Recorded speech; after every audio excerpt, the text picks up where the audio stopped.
I moved into this neighborhood about a year ago. It's the kind of place people drive through and forget almost immediately. Quiet, suburban, the kind of street where everyone waves but no one really talks. Across the street was a house I could never quite get used to. It wasn't the usual rundown kind of creepy, no peeling paint or broken windows. It was the windows themselves. Every single one was blacked out, not curtains or blinds, but sealed shut in a way that no light could escape or enter. Even in broad daylight, the house looked like a sealed box, dark and unwelcoming. The woman who lived there was old, probably in her late 70s or early 80s. Gray hair always pulled back tight, thick glasses that caught any light, making her eyes hard to see.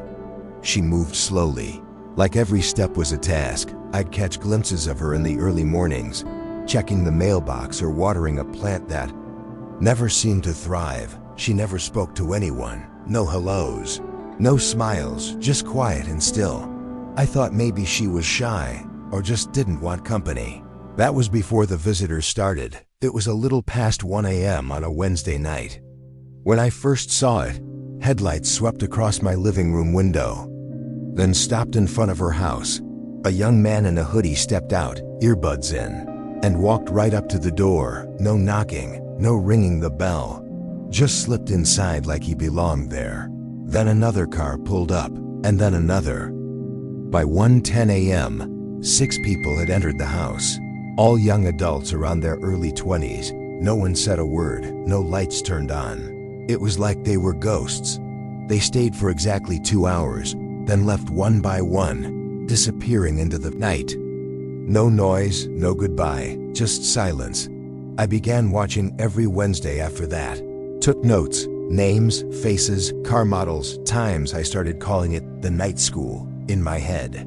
Though it was no joke, the people looked different when they came out, not tired or sleepy, but empty. Their eyes were dull, vacant, like they'd left part of themselves inside that house. One night, one of them bolted out early.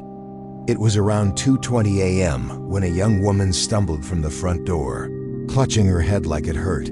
Her hair was tangled and damp, and her eyes were wild with panic. She ran down the street and dropped something before disappearing, a folder. I picked it up and flipped through the pages, clinical notes, charts measuring brain activity, heart rates, and something called subconscious mapping protocols. It looked like an experiment masquerading as therapy, names of patients, session logs, strange symbols that I didn't understand. One passage stuck with me. Subject reports auditory hallucinations and memory fragmentation after second session. Recommended continuation under supervision. It wasn't therapy, it was something else. Something darker. I debated calling the police, but who would believe me? An old woman running midnight experiments on young adults in a quiet neighborhood. Instead, I watched, obsessed.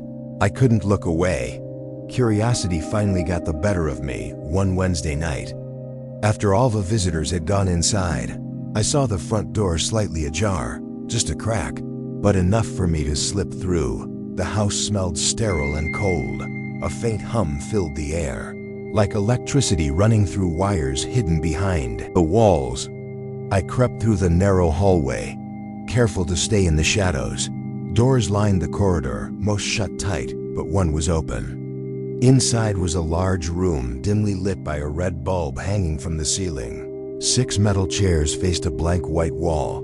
There was a black projector in the corner, though it was off. The floor creaked softly. Suddenly, I heard footsteps. Upstairs, slow and deliberate. Panic hit. I turned to leave but knocked over a small metal tray. The footsteps stopped. I didn't wait to see if someone was coming. I dashed out the back door and ran all the way home. I locked my door and sat against it, heart hammering. Then I looked at the folder in my hand again. I needed answers. That night, I stayed up waiting, watching the street through my blinds. At exactly 2:20 a.m., I saw her, the same young woman who'd fled.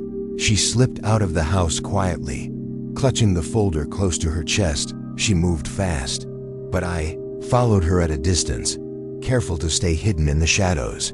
She walked down the block, her footsteps muffled against the cracked pavement. I finally caught up with her in a small park across the street. She sat on a weathered bench, staring into the dark, her face pale and drawn. The chill of the night air wrapped around us both. I stepped forward, clearing my throat. "Hey," I said softly. She jumped, startled, then looked at me with eyes that seemed far away, haunted, like she was carrying a weight too heavy for her shoulders. "What do you want?" she whispered. I found this." I held up the folder. She swallowed hard, glancing around as if afraid someone would hear.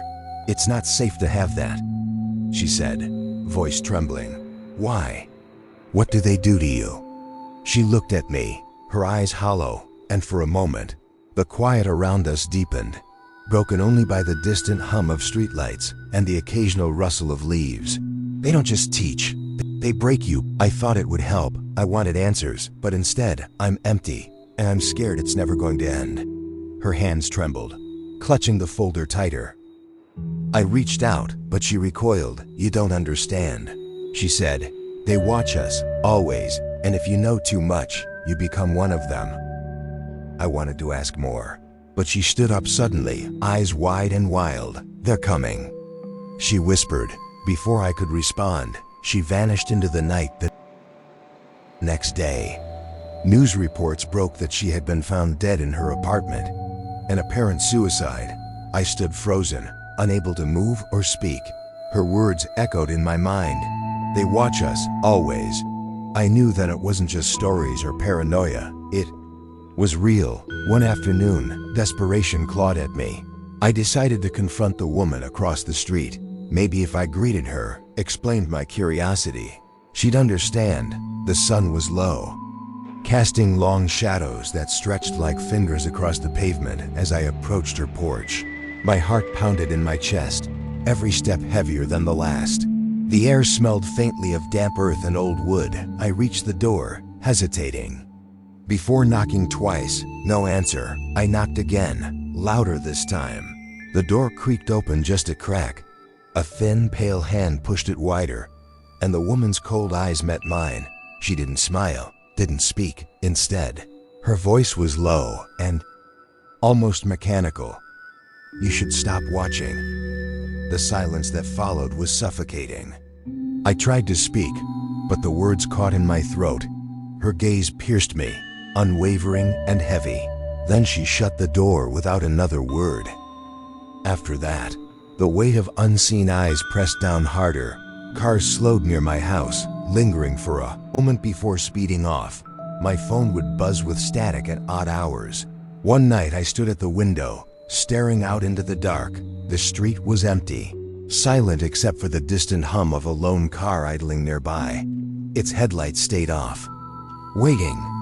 It felt like the car was waiting for me, like the woman wanted me to join the night school, to become one of her students.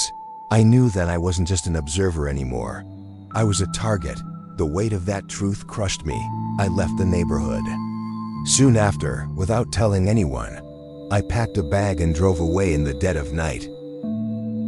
My new apartment is miles away, in a city I barely know. But even here, I feel the eyes on me. The whispers never stop. At exactly 1:03 a.m., I still wake. Heart pounding, certain they're watching, waiting for me to slip back in. Because once they know your name, they never forget it.